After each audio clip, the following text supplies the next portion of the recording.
Angibingelele ku Good Enough Dlamini.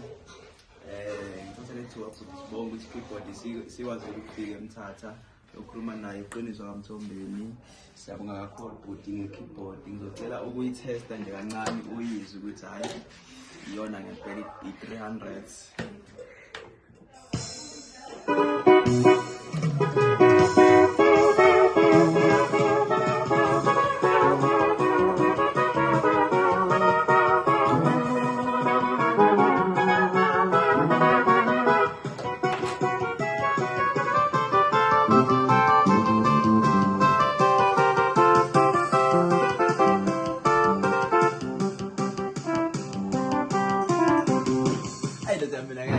Igama lami Good Enough Dlamini sibangifundisa itende ngeke ngiphenye kodwa isemakhipho engisuke ngifundisa ngawe itende. Itende ngilifundisa ku-YouTube naku-TikTok kuphela, hhayi ku-WhatsApp. Ekade sithumele i-300 sithumelele eMthatha eSavo kuqiniso. Nangu la ise-receive keyboard yakhe. Ama-keyboard siyawadayisa bakwethu.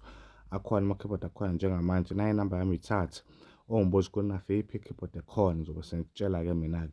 Uyangi-WhatsApp kuphela. Cela nje uqale ngokuthi ungi-WhatsApp before ungifonele. Uma nje kukhona i-keyboard oyifunayo ikhona kumina, i-pickup senzele ePinetown. Uma uhlala kude siyakuthumelela i-keyboard ngo-Postnet.